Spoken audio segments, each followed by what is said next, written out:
Hi everyone and welcome along. Now this is the perfect time of year to start painting flowers, and if you're new to watercolour and therefore new to painting flowers, then let me suggest the tulip. The tulip is such a wonderfully simple flower to paint, and yet it looks so cool with just a few brush strokes.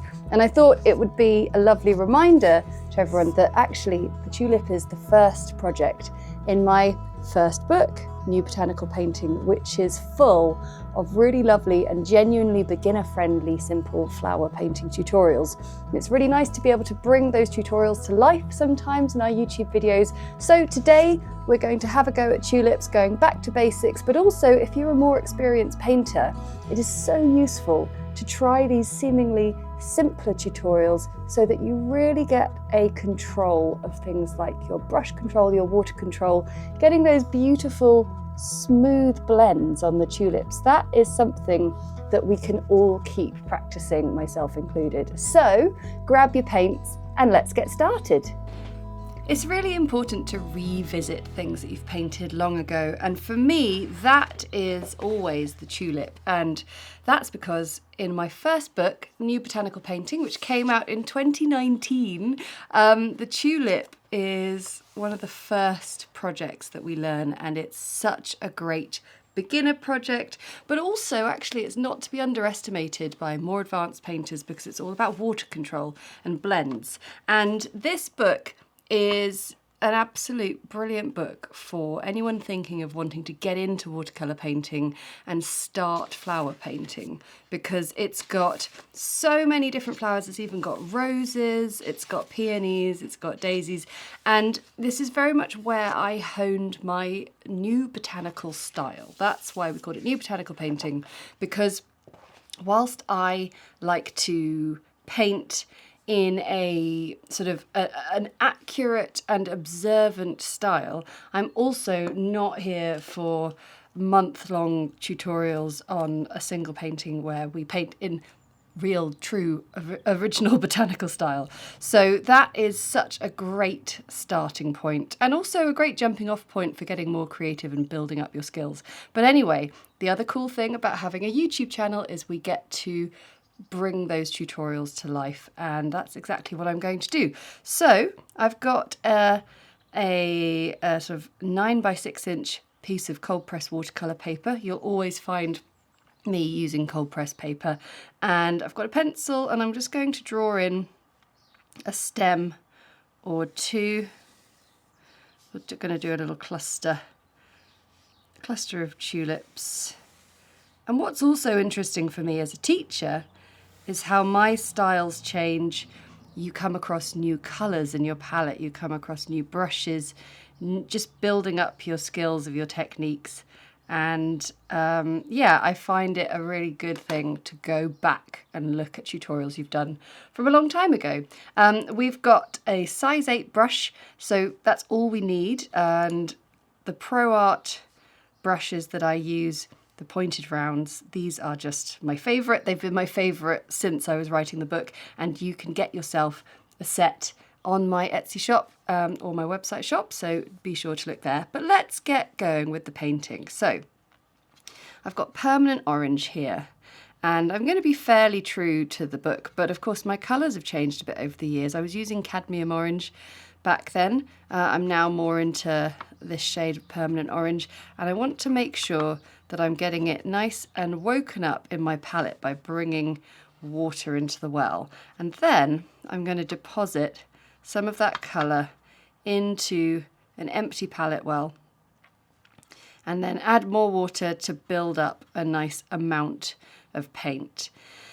Now, in my book, I mix in a bit of yellow to the orange to get my petal mix, so it's not quite as bold orange as we're going for. So we get a little bit of Hansa Yellow Medium, which was once cadmium yellow in my old palette.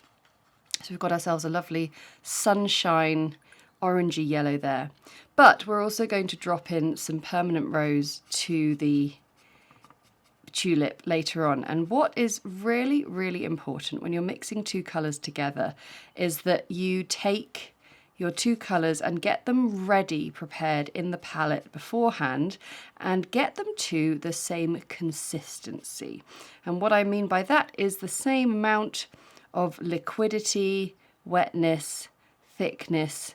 We're basically creating a sort of, I'd say, a coffee consistency colour. Like, there's quite a punch of colour in there. It's not totally translucent, transparent, but it's got plenty of water and lots of liquidity in there, as you can see. Lots of nice movement with the brush.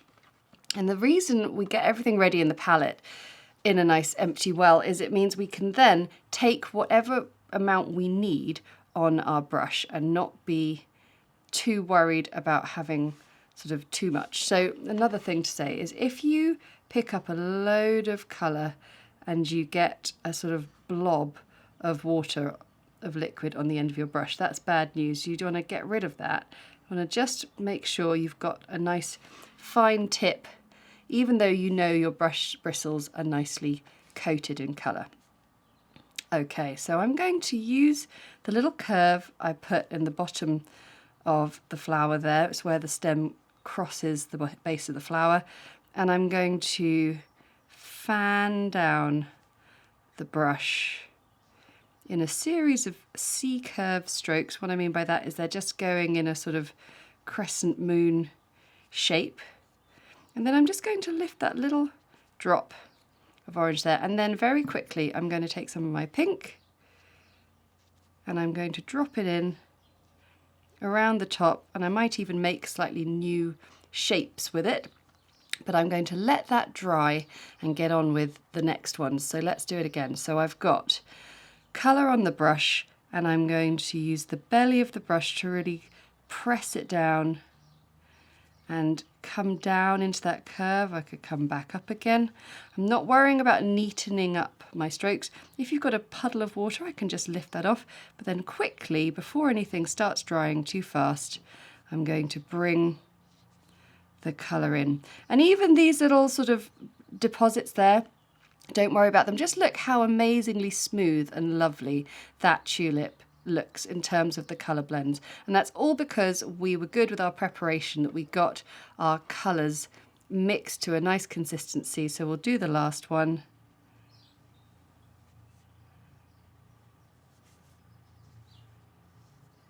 There we go. And if you see there'd be a bit too much colour anywhere, you can just lift it off and then quickly drop in that colour. And the other thing, that's why we have our colours ready, so that we can go fast, move it in. If I'd put in all my yellows and gone, right, now I'm going to put pink in, they would have all dried by the time I was ready with my pink. So that's looking really fantastic. And what I love about tulips in particular is you can leave them at this very, very simple stage and not worry too much about having to add in loads of extra detail. But now let's look at the stems and the leaves. I'm getting some fresh water. The great thing about this tulip project as well is we're working with pinks and then with greens, and pink and green are complementary colours. They are across each other on the colour wheel, and we just need to put them together in nice sort of delicate shades, and they're just going to sing on the page. Going to look really lovely.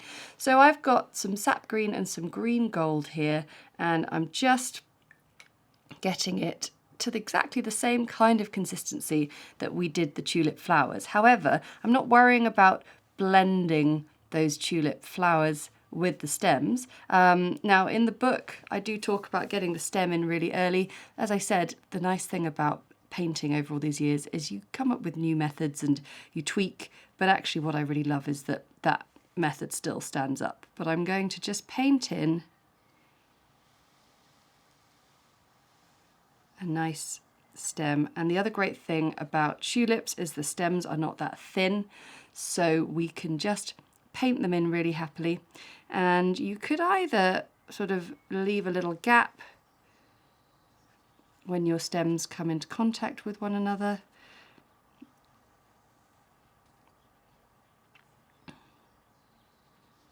Like this.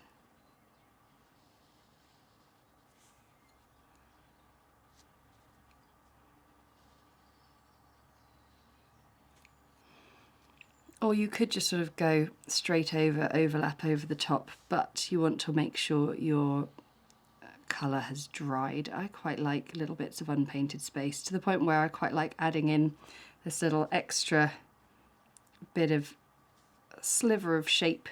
We can't see much of this last tulip stem, but I like having a little bit of that edge, and I might even put in a little bit of it there. Really, really nice. And now what I can do is take a bit of sap green and again get it sort of diluted down a little bit, and I can use that then as a bit of a shadow colour.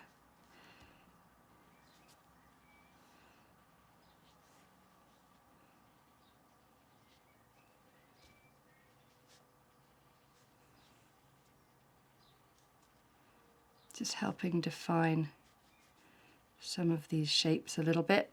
And you can see that they're sort of, that's a layer on top. It's not blended in completely, which is absolutely fine. What I can do is I can smooth it a little bit if I want, but I also quite like that sort of painterly quality of the deeper green sort of just sitting there on top. Lovely. Okay, so we're going to let just everything dry 100%, and then I'm going to come back in and pop in some leaves. So everything's had a little chance to dry, and we need to just get a little bit more paint mixed up in the palette. And it's so important, yet again, to have your colours readily mixed up. So I've got the mix of sap green and green gold here, and then I do just have sap green on its own there as well.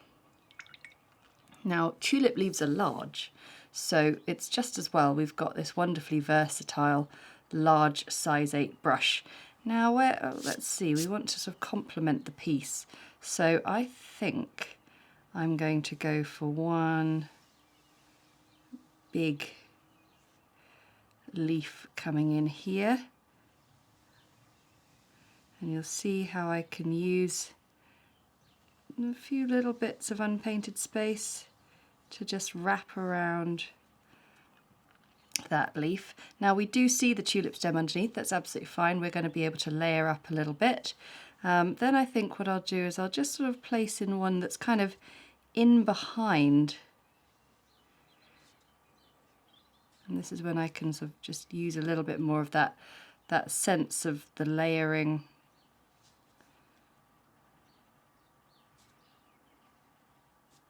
What I just love about this large brush is it still is working really, really well, even when you've got quite a sort of fine, detailed area to paint in and you want lots of control.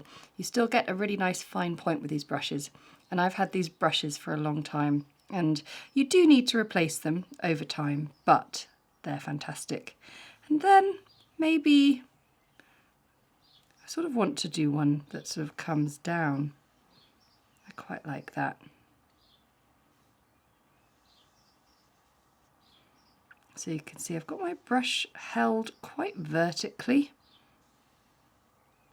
to get these shapes, because I'm using that kind of wobble of the brush a little bit to get it. And then I think I'll finish it off with one extra one coming down here, another one wrapping around our key tulip.